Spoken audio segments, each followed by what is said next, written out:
This is Examine Sport, a podcast of the sports ethicist. I am your host, Sean Klein. Each episode of Examine Sport focuses on an argument or concept in the philosophy of sport literature. We will look at classic, discipline-defining articles, exciting, newly published works, and dig deep for important but not as well-known papers. You can subscribe, comment, and find an archive of all the shows, along with links and related information at sportsethicist.com.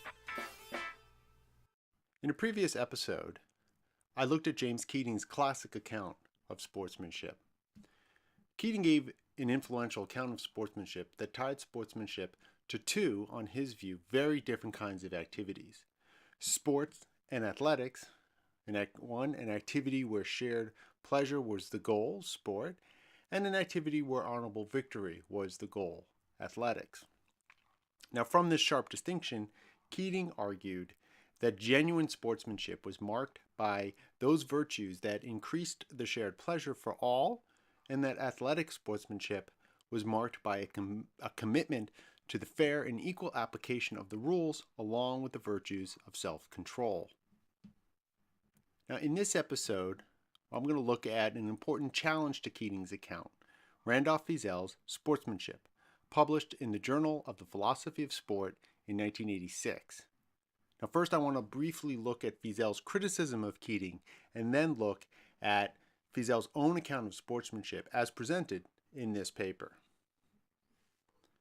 Now, Feezell notes Keating's importance in bringing philosophic attention to the concept of sportsmanship, but challenges the sharp distinction between sport and athletics that Keating's account depends on.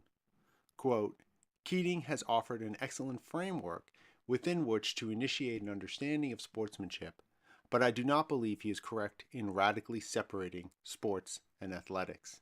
End quote. So this is not merely a criticism of the terms used. Feezell is rejecting the dichotomy between the two kinds of activities, regardless of the words used to identify them.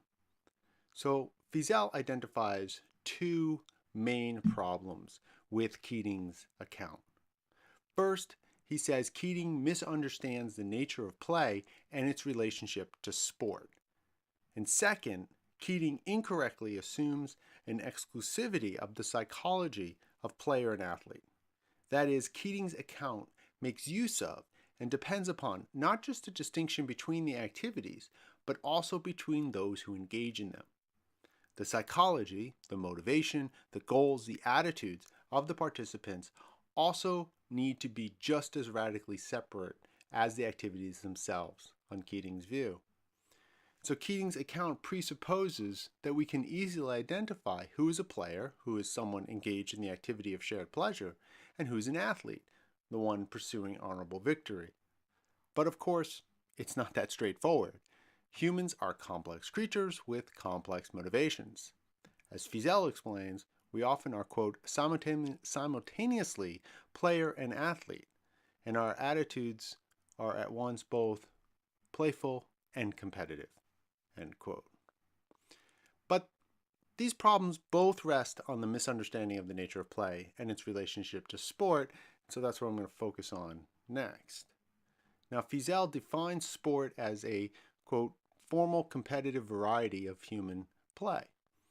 Well, so then what is play? Now, we've talked about that in previous episodes, but Feezell presents several common characteristics of play. It's an activity that's freely engaged in. It's voluntary. Play is engaged in a play world, an extraordinary world, a world where the ordinary rules, the ordinary way of thinking about things is suspended temporarily in order for the activity.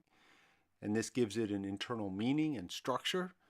And ultimately we do this because it's fun, because it provides us with enjoyment, it's joyful. Now, sport has all these characteristics as well. It's freely engaged in. And then sport, through its structures of formal rules and competition, creates this extraordinary world, this suspension of the ordinary for the sake of the game.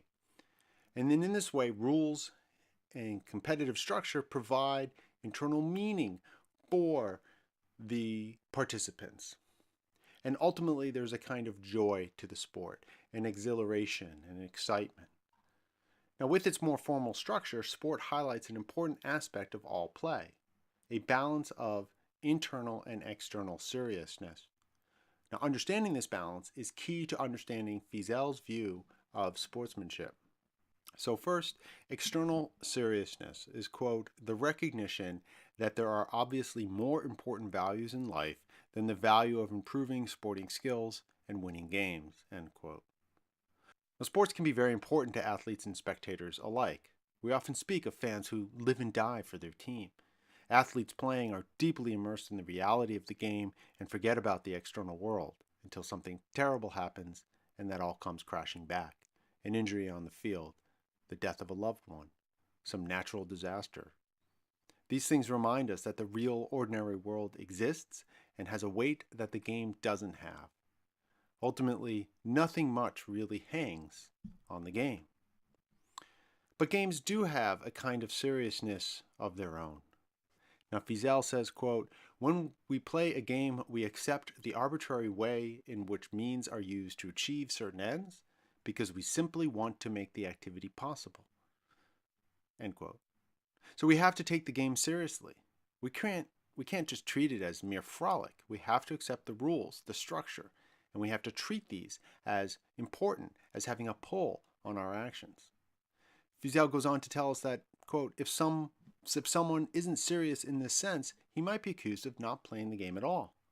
Right? Failing to take the game seriously undermines the game. You are a spoil sport or a cheat. Either way, you are failing to play the game in some real way. Now, Feezell is going to rest much of his view of sportsmanship on these ideas of external and internal seriousness. Now, Feezell treats sportsmanship as a kind of virtue, and in particular, a virtue that fits Aristotle's view of the virtues. Aristotle regards virtue as a means between extremes, more precisely between too little, something deficient, or too much, something in excess. And so virtue is the intermediate condition between the extremes of behavior. Take, for example, learning how to drive stick shift. You have to find the right balance of the clutch and the gas. Too much clutch and the car isn't going to go anywhere. Too little and the car's not going to go anywhere because it's going to stall. Right? You need to find the sweet spot of the right amount of clutch and the right amount of gas for the car to go. And so virtue is like that, by analogy. Right? It's finding that sweet spot of appropriate action. Finding not doing too little but not doing too much. Finding the right amount that's necessary, that's appropriate. So think of the virtue of courage. Right? It's not being rash and it's not being cowardly. It's having the appropriate response and action in a situation of danger. So being virtuous is habitually acting, feeling, quote, at the right times, about the right things, towards the right people, for the right end, and in the right way. And the right here means appropriate or fitting or proper, given the particulars of the situation, those doing the acting, those acting toward those to whom you're acting towards, and in what the situation is, and so on. Right, again, going back to the example of courage, what's proper for a firefighter during a house fire is not necessarily the same thing that's proper for an untrained bystander. Running into a building might be proper for the firefighter, but it would be foolhardy for the bystander, and the bystander would likely endanger more people rather than otherwise. And so depending on the things, the time, the people, the purposes, the means available, that's going to be part of what is going to be determinative of what the proper sort of action will be. So how does this relate to Feezell's account of sportsmanship? Well, it's like a virtue. It's targeted at the mean, the sweet spot of the appropriate level of seriousness, or the appropriate level of play, of the spirit of play. It's about playing with the proper attitude and appropriate spirit of play. Quote, sportsmanship is a mean between excessive seriousness, which misunderstands the importance of the play spirit, and excessive sense of playfulness, which might be called frivolity, and which misunderstands the importance of victory and achievement when play is competitive. So it's the appropriate balance of the internal and external sense of seriousness, of, in some ways, seriousness and non-seriousness. So, quote, the good sport is both serious and non-serious, end quote. And so what Feezell means by that is, to be a good sport, we can't be devoid of seriousness. That's just frolicking and messing around. It misses the importance of achievement, of excellence, of victory. But we can't be too serious either. This warps the proper perspective and attitude that we ought to have. It exaggerates the importance of victory so that one goes too far. They cheat or they harm their opponent.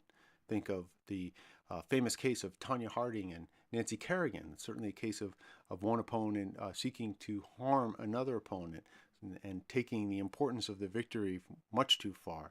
Or think of the fictional example of Cobra Kai and the Karate Kid films. Those are individuals competing in karate and having a very warped sense of what is the appropriate sorts of attitudes to take into competition. And so we need to be both serious and non-serious, having the right balance of seriousness and non-seriousness to be good sports. So how do we use this conception of virtue of sportsmanship? How do we apply it to how we are going to engage in sport and evaluate how others play? Well, much like Aristotelian virtue in general, there's really no precise formula for applying it. The particulars of any given situation play too big a part to know beforehand what is precisely required of virtue. But the conception can help us to guide and think about our behavior. It tells us to strive for the proper amount, to make sure that we don't have too much play spirit or non-seriousness. Otherwise, the structure of the sport is lost. It tells us to make sure that we don't have too little play spirit. We don't focus too much on the external seriousness of it, or else the essence of why we play or why we watch will be lost. Now, typically, bad sportsmanship often results from the too little play spirit rather than the too much, although that certainly can be the case. But typically it's going to come more from the too little play spirit, taking the game too seriously. And so one way to be a good sport using this model is to maybe err a little bit more towards more play spirit, keeping in mind the ultimate non-seriousness of it all to make sure that we don't go too far by having too little play spirit.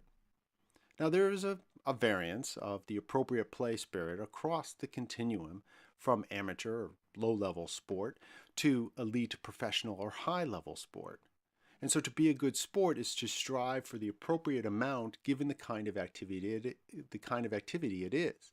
What is appropriate for the World Series is going to be different than a club team at the local Y.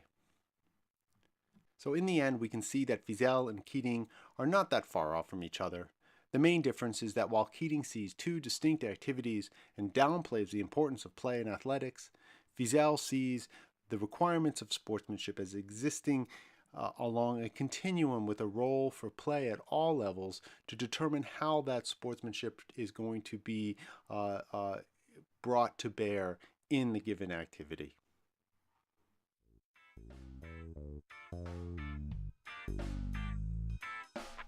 Thank you for listening to Examine Sport. You can subscribe, comment, and find an archive of all the shows, along with links and related information at sportsethicist.com. Please also consider rating the show on iTunes, liking it on YouTube, and sharing on Facebook, Twitter, and elsewhere. You can email the show, sportsethicist@gmail.com.